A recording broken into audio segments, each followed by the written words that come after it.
Well, good morning, good afternoon, good evening, whatever the case may be. This is Dr. Jeff Zarnick, Associate Dean of the Department of Criminal Justice here at Southern New Hampshire University Global. And on behalf of your incredible advisors and fantastic pracademics, right? Your professional practitioner professors who are phenomenal. Welcome to yet another edition of Dr. C's Corner. Thank you for the great replies and responses I've been getting. I'm hoping that I'm hitting the mark and I'm offering some good stuff for you. If it does help, great. Thank you very much for tuning in and subscribing if you like. Anyways, you can see, but I have a little bit of post-vacation stubble here. I actually took a little time off to be a kid again. Went down with a bunch of friends of mine to Fort Myers and played some in a baseball tournament. Yes, I know what you're thinking. Yes, full tilt baseball, had a great time. Good to be a kid again. Good to refresh and recharge one's batteries, especially nowadays, right? Because I've got to take care of a lot of people. I need to help people. That's who I am. I can't change that.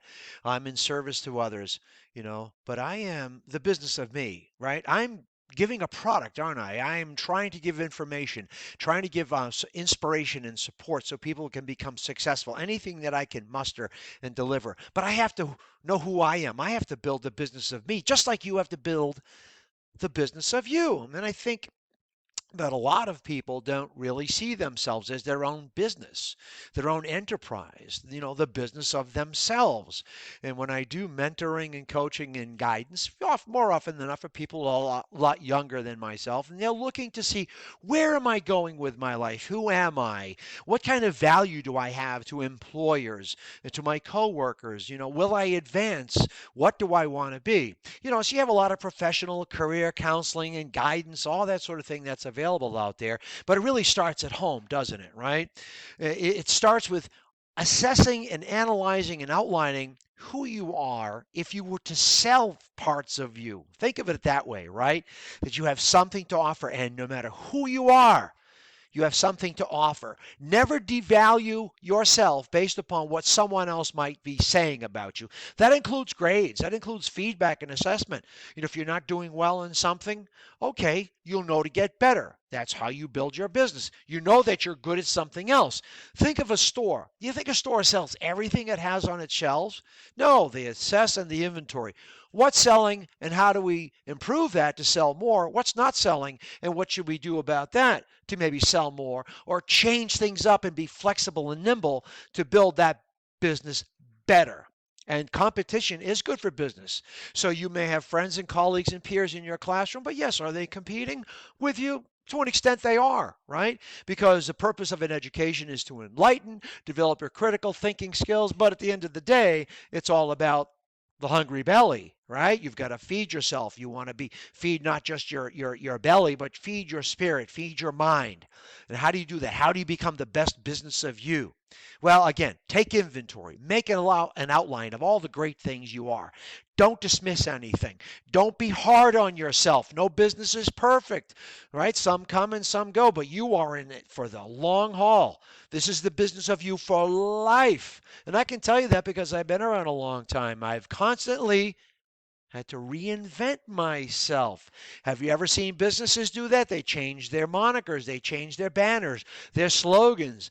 I'm a big fan of Dunkin' Donuts. I think they dropped the donut part of it. I'm pretty sure. Why? Because they're always looking to improve themselves. You have to do the same thing. Look at your resume, your CV. Look at all the things you've done, what you're capable of doing, and don't forget what you're good at, right? To make the list. This is what I'm good at, and this is where I need to improve to sell myself, to be in a position where I'm marketable and valuable and constantly enhancing my sense of value or my value to others as well. That could be family, friends, supporters, and potential or present employers for promotional purposes, right? All right, so you always have to make sure that, again, reinvent yourself. Never remain static. Do not be the proverbial sitting duck.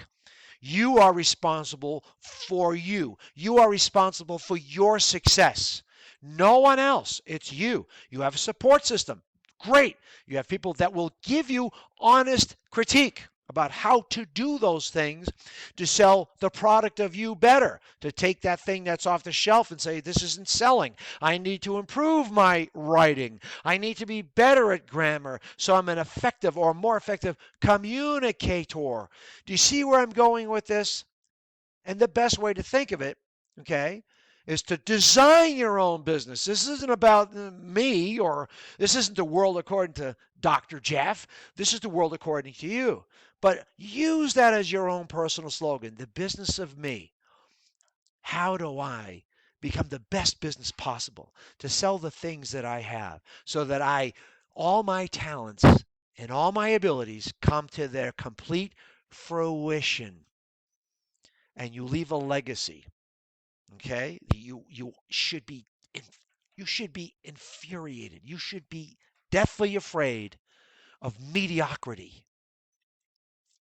Mediocrity, right, is what? You're standing still. You're satisfied with who you are. Or you're not over here because someone said you're not capable. Or you might be afraid to do that. Oh, this is risky. All right? But no businesses ever grew by doing that, right? They never stayed small. Walmart didn't stay in a little mom and pop, right? Ford Motor Company didn't stay in a little side garage someplace selling one car at a time.